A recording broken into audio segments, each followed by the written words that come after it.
बात होगी। अब हम लोग यहां पर देखते थिंग्स इज अ वैक्सीन या वैक्सीन की हम लोग बात करें तो मैं वैक्सीन को दो अलग अलग पार्ट में पढ़ाऊंगा। एक होता है वैक्सीन, एक हमें पढ़ाऊंगा वैक्सीनेशन। वैक्सीनेशन टॉपिक हो वहां पर हम लोग पढ़ेंगे कि भैया ये वैक्सीन कब पड़ेगा, किस एज में पड़ेगा, कितना डोज पड़ेगा, ये सारा चीज कहां पे पड़ेगा, वो सारा चीज। अभी हम लोग टाइप ऑफ वैक्सीन, वैक्सीन है क्या, व्हाट इज वैक्सीन, कोई पूछे या कोई सिंपल से आपसे पूछता है कि वैक्सीन बनता कैसे है ना, वैक्सीन को रखना कैसे, वैक्सीन को स्टोर कैसे करना है ना, वो सारी चीज की इसमें बात करेंगे। तो first one is that vaccine is a preparations of the disease agents or its toxic product used to the inoculators and a personal which the stimulate the specific antibody formating agents the pathogen। अब simple मैं समझाता हूं कि आप सबको पता है कि बीसीजी का वैक्सीन है, कोई बता सकते हो बीसीजी का वैक्सीन किस बीमारी से बचने के लिए लगाए जाते हैं? एनीवंस? बीसीजी का जो वैक्सीन है, बीसीजी का वैक्सीन कौन सी बीमारी से बचने के लिए लगाया जाता है? ये आपसे पूछे जाएंगे, लेकिन अभी मुझे बताओ कौन सी बीमारी से बचने के लिए, कोई बता सकते हो? आप नहीं बताओगे तो नो लिखो ताकि मेरे पास समझ में आ जाएगा, नहीं तो फिर मैं बताता हूं। कौन सी बीमारी से बचने के लिए लगाए जाते हैं? चलो मैं बोल ही दिया, ट्यूबरक्लोसिस के लिए लगाए जाते हैं कि टीबी की बीमारी नहीं हो किसी को। क्या नहीं हो? टीबी की बीमारी बचपन में लगा दिया जाता है जन्म लेते कि up to 5 years of age ये ट्यूबरक्लोसिस जो है वो ना हो पाए, इसलिए इसको हम लोग लिखते हैं। ठीक है, हाँ चले, वेरी गुड। तो टीबी के लिए हम लोग यूज करते हैं ना। तो कहने का मतलब अब जो वैक्सीन बनता है वो क्या होता है एक्चुअली? आपको कल मैं पढ़ाया था, याद था कि जब भी कोई पैथोजन, जब भी कोई बैक्टीरिया आपके बॉडी में घुसेगा तो बॉडी दो रिस्पॉन्स, एक प्राइमरी रिस्पॉन्स, एक सेकेंडरी रिस्पॉन्स। एक पहली बार घुसेगा, कुछ नहीं पता भैया नया है, उसको पहचानेंगे, उसका एंटीबॉडी बनेगा। अब होता है क्या, जैसे बीसीजी समझ लीजिए, बीसीजी का जो वैक्सीन है बीसीजी है ना, आगे मैं बताऊंगा यहां पर आकर के जब कैटेगराइज हम लोग करेंगे भी, यहां पर देखने का मतलब। तो बीसीजी क्या है? एक तरह का एट्यूनेटेड वैक्सीन है। एट्यूनेटेड वैक्सीन होता क्या मैं बताऊंगा। अब इतना समझो, बीसीजी, अब टीबी होने के क्या रीजन है, ट्यूबरक्लोसिस होने के कारण है कि भाई एक बैक्टीरिया माइकोबैक्टीरियम ट्यूबरक्लोसिस, ये बैक्टीरिया है। अब इस बैक्टीरिया को किया क्या जाता है? किल्ड किया जाता है, मारा जाता है। क्या कहते हैं? एटूनेट किया जाता है, यानी बैक्टीरिया को एक्टिव नहीं रखा जाता है। उस बैक्टीरिया को अच्छे लेवल पे ले जाकर के उसको उसके, अब इसके, अच्छा ये बैक्टीरिया होगा तो इसका अपना एंटीजन होगा, इसके सरफेस पे क्या होगा? एंटीजन। मान लो बैक्टीरिया को मार के अधमरा कर दिया जाता है, समझो एक तरह का एटूनेशन मतलब वही होता है, मैं बताऊंगा अभी। अब जब ये कोई एक्टिव फॉर्म नहीं, अभी इतना इसको मारा जाता है, समझो एक तरह से केमिकली या कुछ एनवायरनमेंट बना करके, कि अब ये बैक्टीरिया कहीं रहेगा, जिंदा है बट कोई काम का नहीं है ना, कि अब वो कुछ चाहे बीमारी पैदा करना तो नहीं कर पाएगा। और उसी बैक्टीरिया को वैक्सीन के फॉर्म में आपके बॉडी में इंजेक्ट कर दिया जाता है। तो एक्चुअली आपकी बॉडी में ये एंटीजन जाएगा। मान लीजिए ट्यूबरक्लोसिस में एंटीजन जो होगा वो, मान में टीबी लिखता, ये antigen TB, antigen of TB. अब ये एंटीजन तो बॉडी को मिला, चाहे वो मरे हुए बैक्टीरिया का मिले या जिंदा का मिले या आधा मरा हुआ, एटूनेटेड को बोलते हैं आधा मरा हुआ, किल्ड बैक्टीरिया कह सकते है ना। अब बॉडी आपका क्या होता है, जैसे बीसीजी का वैक्सीन पड़ा तो बॉडी में एक्चुअली क्या चला गया, जो टीबी के बैक्टीरिया के सरफेस पे एंटीजन, वो एंटीजन चला गया, एक लो अमाउंट में, क्या बहुत ज्यादा भी नहीं है जो कि बीमारी करा भी दे, और वो भी उसको डिस्ट्रॉय करके डाला गया। अब क्या होगा कि जैसे आपकी बॉडी में चला गया या इसके अंदर में आ गया, तो आपकी बॉडी देखिए, अरे तो टीबी वाला बैक्टीरिया, लेकिन देखने के बाद देखा कि आपकी बॉडी ने एंटीजन को पहचान ली, इसको मारने का कुछ बनाओ तो इसके अगेंस्ट में एंटीबॉडी बना लेगा। लेकिन देखा यह जाता है, तो इसीलिए देखते हैं कि वैक्सीन पर अब ये एंटीबॉडी बनाएगा और इसको डिस्ट्रॉय करेगा और कुछ एंटीबॉडी को स्टोर कर देगा।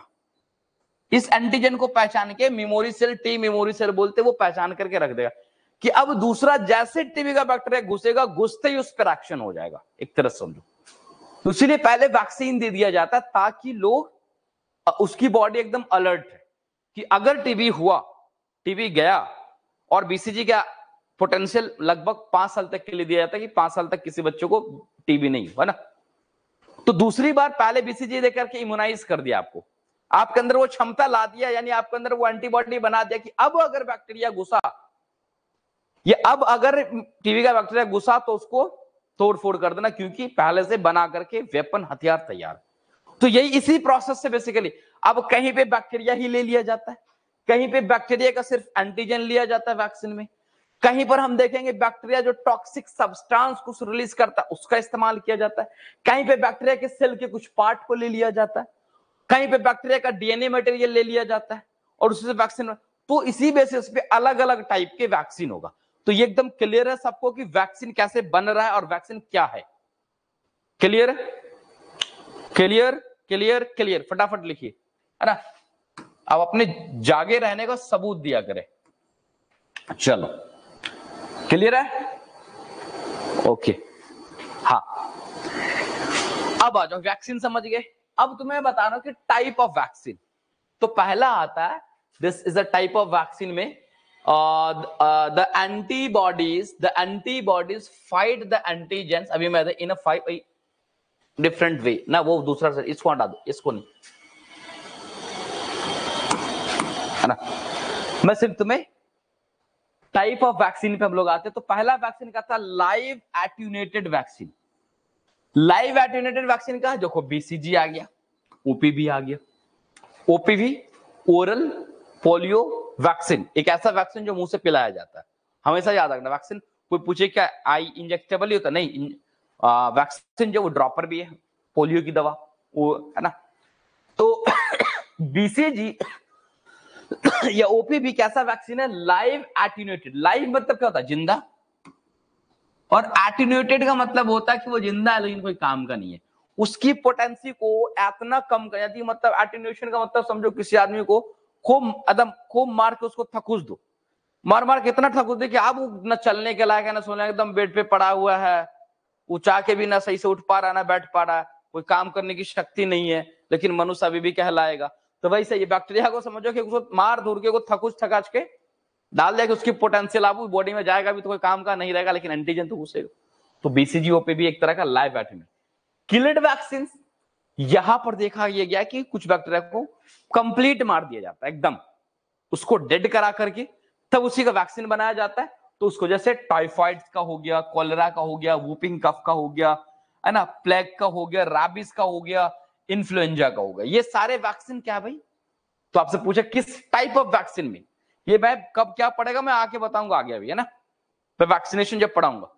बट ये आपसे पूछ दे किस टाइप का वैक्सीन है, तो किल्ड वैक्सीन है। बहुत इंपॉर्टेंट टॉपिक यहां पे आपका, क्योंकि ये सारे पॉइंट्स आपसे क्वेश्चन डायरेक्टली आते जाते रहते हैं, क्योंकि आपका ये काम होगा जब हॉस्पिटल में जाओगे तो बेसिकली आपका, है ना, होगा कि आपका ड्यूटी लगेगा वैक्सीनेशन सेंटर्स पे वैक्सीन करना, दिस दैट करना, तो आपको ये बेसिक चीज समझ में आनी चाहिए, है ना। उसके बाद टॉक्सॉइड वैक्सीन। टॉक्सॉइड वैक्सीन किसको बोलते हैं अभी आपको मैं बताएं। इसमें क्या किया जाता है कि वैक्सीन बनाने के लिए, है ना, बैक्टीरिया वायरस जो भी उसका टॉक्सिक्स का इस्तेमाल किया जाता है, जिसमें आपको हम देख सकते हैं यहाँ पे डिप्थीरिया का और टेटनस। टेटनस टॉक्सॉइड नाम भी सुना है, टीटी का क्या नाम है? Tetanus toxoid. बोलेंगे टीटी का सुई ले लो, टेटनस का सुई लो, तो टेटनस टॉक्सॉइड्स, उसमें उसके वायरस से बैक्टीरिया जो भी माइक्रोब्स है उसके एजेंट्स को ले जाता है, केमिकल। मिक्स और कंबाइन वैक्सीन। अब यहां पर मिक्स एंड कंबाइन का क्या मतलब है कि ये जो भी वैक्सीन है, जैसा कि यहाँ पे पहले पढ़ा हमने बीसीजी, ओपीवी, टाइफॉइड, ओपिंग कफ, टेटनस, डिप्थीरिया, अगर ये वैक्सीन हम लेते हैं तो किसी एक बीमारी के लिए हम लोग इम्यूनाइज्ड होंगे। लेकिन अभी के टाइम पे क्या होने लगा कि एक ही वैक्सीन में एक से ज्यादा बीमारी से के अगेंस्ट पे इम्यूनाइज होने का रहता है, जैसे डीपीटी, डिप्थीरिया, पर्ट्यूसिस, टेटनस, है ना। तो ऐसा ऐसे हम लोग देखें, एक बार अगर आप ले लिया डीपीटी, तो ये 3 अलग अलग वैक्सीन को एक साथ बनाया गया, दिस इज अ मिक्स या कॉम्बाइन वैक्सीन बोलेंगे ना, नाम बड़ा आसान है, मिक्स या कॉम्बाइन वैक्सीन इसको हम लोग बोलेंगे। तो नाम से बड़ा आसानी से याद रहना चाहिए आप लोग को, कोई बहुत ज्यादा परेशानी की बात नहीं है ना, कि मिक्स का मतलब और कॉम्बाइन का मतलब यहां पर क्यों है, क्योंकि एक नहीं इसमें अलग, जैसे डीपीटी तो डिप्थीरिया है, पर्ट्यूसिस है, टेटनस है, ये 3 वैक्सीन को एक में मिला करके बना दिया और आपको डाल दिया। वैसे पेंटावेलेंट है, कि 5 अलग अलग बीमारी के अलग में इम्यूनाइज करेगा, पेंटावलेंट, तो इसलिए कंबाइन बोलते। Cellular fraction vaccine, cellular fraction vaccine क्या होता है, यहां पर वायरस, बैक्टीरिया, माइक्रोब जिससे वैक्सीन को बनेगा उसके सेल के कुछ सेगमेंट्स को लिया, कुछ टुकड़े पार्ट को लेकर के और उससे वैक्सीन को प्रिपेयर किया जाता है। तो सेलुलर जिसमें आता है हेपेटाइटिस बी का और पर्टोसिस का आता है। किसका? पर्टोसिस का आता है। उसके बाद देखते हैं कंजुगेट, यहां पे भी हम लोग देखते हैं कंजुगेशन मतलब कि वो ज्वाइंट्स करके बनाते हैं, जिसमें भी आता है हीमोफिलस और इन्फ्लुएंजा, है ना। उसके बाद आगे हम लोग इसमें देखते हैं एक और टाइप ऑफ वैक्सीन आता है ना, इन्फ्लुएंजा टाइप बी वैक्सीन आता है, nucleic acid vaccine. Nucleic acid vaccine का मतलब होता है कि इसके अंदर में जब बैक्टीरिया और वायरस होगा तो बैक्टीरिया और वायरस के अंदर जो डीएनए है, उसी मटेरियल न्यूक्लिक एसिड मटेरियल बोलते हैं, उसका इस्तेमाल करके वैक्सीन को बनाया जाता है, जिसको हम लोग न्यूक्लिक एसिड वैक्सीन कहते हैं। तो यहां पर हम लोगों ने आप तुम्हें बताया क्या कि टाइप ऑफ वैक्सीन, वैक्सीन के कितने टाइप होते हैं और उसके कुछ एग्जाम्पल मैंने यहां बताया। अब आपका काम ये होता है कि ये देखो, आपको दिया जाएगा वैक्सीन, अब वैक्सीन को क्या करना है? स्टोर करना है। क्या करना? वैक्सीन को स्टोर करना है। कैसे करना है? जैसे इससे पहले अभी जो बीटीएससी ने एग्जाम ली थी उसमें ये पूछा गया था, एक क्वेश्चन स्टोरेज के हिसाब पे ही पूछा गया था। पूछा यह गया था उसके अंदर में कि आप ये बताएं कि जो कोविड की, जो कोरोना की जो वैक्सीन है वो कितने डिग्री टेम्परेचर्स पे स्टोर किया जाता है? कोई बता सकते हो यहां पे? कोरोना की जो वैक्सीन है वो कितने डिग्री पे?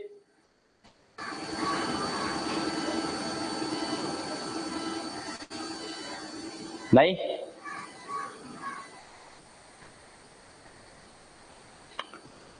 यस नो, फटाफट जल्दी।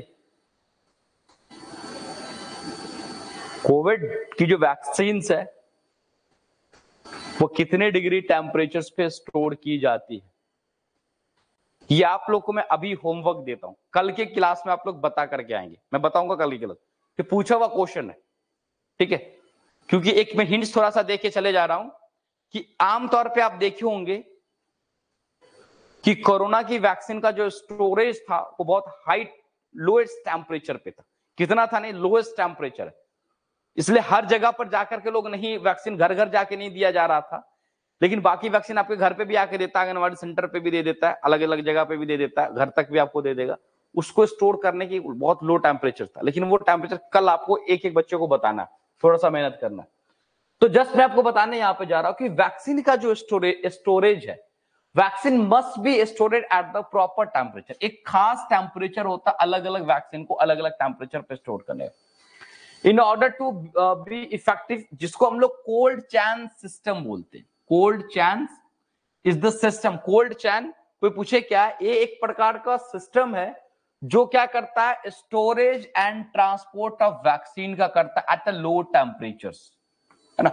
कोई पूछे आपसे कोल्ड चैन क्या है, तो cold chain is a system, या कोल्ड चैन सिस्टम डायरेक्ट पूछ ले, एक तरह का सिस्टम है जिसके अंदर वैक्सीन को स्टोर करने का, वैक्सीन को ट्रांसपोर्ट करने का, एक at the low temperature, lowest temperature पे करता है from the manufacture to the actual vaccination site, यानी जहां बना वहां से लेकर के जहां पड़ेगा। अब तुम सोचो कि हमारे या तुम्हारे यहाँ आंगनवाड़ी सेंटर्स पे आके दे देते हैं लोग, वैक्सीन पड़ जाता, लेकिन यहां जब आंगनवाड़ी सेंटर पे आते तो कुछ अमाउंट ऑफ वैक्सीन होता है, 2, 4, 5, 10 ऐसे ही रहते हैं।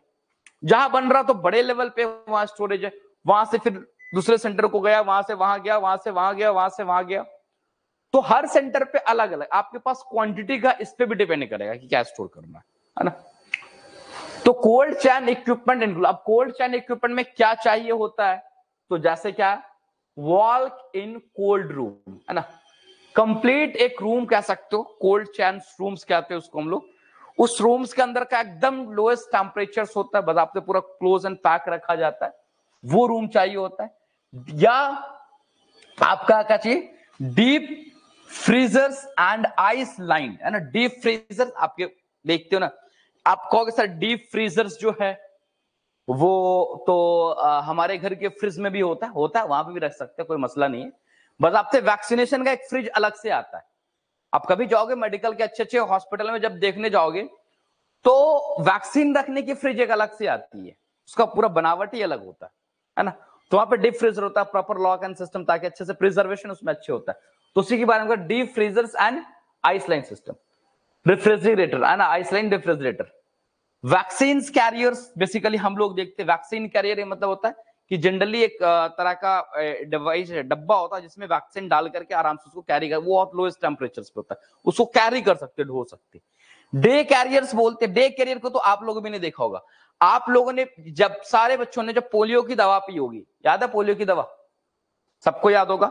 और उसमें देखिए बक्सा, एक बक्सा लेके आ जाता था, लोग लेके आते थे आपको, उस बक्से के अंदर में और अलग साइड से उसके अंदर में आइस का बोतल होता था, उस बोतल में आइस रहता था, याद है सबको? यस नो, है ना। तो साइड साइड में देखे होंगे कि एकदम उसको अगर कभी खोल के देखते, या अभी भी कहीं वैक्सीन सेंटर पे अगर आप जाना तो मिलेगा, ये वो डब्बा सा होता है, उसी को, है ना, हाँ, उसी को क्या बोलते हैं? डे कैरियर बोलते, उसी को क्या बोलते हैं? डे कैरियर बोलते। आइस पैक आपको ही पता, हमको ही पता, नॉर्मली अगर हमने दुकान से वैक्सीन लिया, अगर अभी देना है तो ऐसे नहीं लाना खुला टेम्परेचर पर, कभी भी नेवर एनी वैक्सीन। इसलिए लोग देखो जनरली क्या होता है कि टेटनस का वैक्सीन आसानी से गांव के दुकान में मिल जाता है, लेकिन मेरा एक रिकमेंडेशन है कि वो आप नहीं ले जब तक टेम्परेचर मेंटेन करके नहीं मिल रहा है आपको, क्योंकि नॉर्मल टेम्परेचर पे रखने के बाद या तो वैक्सीन की पावर पोटेंसी कम जाता है, वैक्सीन इनएक्टिवेट हो जाता है, देने के बाद भी आपको तो हो गया, चलो हम डाल दिया और काम हो गया होगा, लेकिन वैसा जो इफेक्ट करना था वो इफेक्ट नहीं करेगा।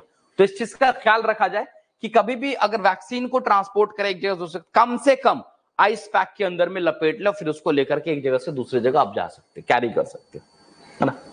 ये चौका इसका importance of a cold chain, कुछ इंपोर्टेंस क्या कह रहा, helps to bringing a vaccine from there, है ना, प्रोड्यूसर। कह रहा जो कोल्ड चेन सिस्टम्स है ये हमें मदद करता है ना, धोने में, लाने में, किसको? वैक्सीन को। कहां से? तो प्रोड्यूसर यानी फैक्ट्री कह सकते हो, मैन्युफैक्चर यूनिट से। कहां से? मैन्युफैक्चर यूनिट जहां पे बनता है वहां से ढोने लाने में बड़ा आसानी होता है। अब आता है helps to the store and transport the vaccine. दूसरा मदद करता है कि वैक्सीन का स्टोर करता है और उसको ट्रांसपोर्ट करने में, दोनों चीज में। Help to protect the vaccine from the sunlight and antiseptic substance. जाहिर सी बात है कि एक ऐसे पैक सिस्टम में होता है जहां पर वैक्सीन को सनलाइट से प्रोटेक्ट करता है, क्योंकि सनलाइट के तो टेम्परेचर चेंज ही हो जाएगा, तो सनलाइट से प्रोटेक्ट करता है, और एंटीसेप्टिक सब्सटेंस, क्योंकि खुले में अगर आप रख दोगे तो खुला है, इन्वायरमेंट गंदा है, बैक्टीरिया वायरस आएगा, वैक्सीन कंटामिनेट हो जाएगा, तो गड़बड़ हो जाएगा। इसीलिए हम लोग कहते हैं कि उसको प्रोटेक्शन मिल रहा है उस, अगर कैरियर डब्बे के अंदर में पैक्ड है तो।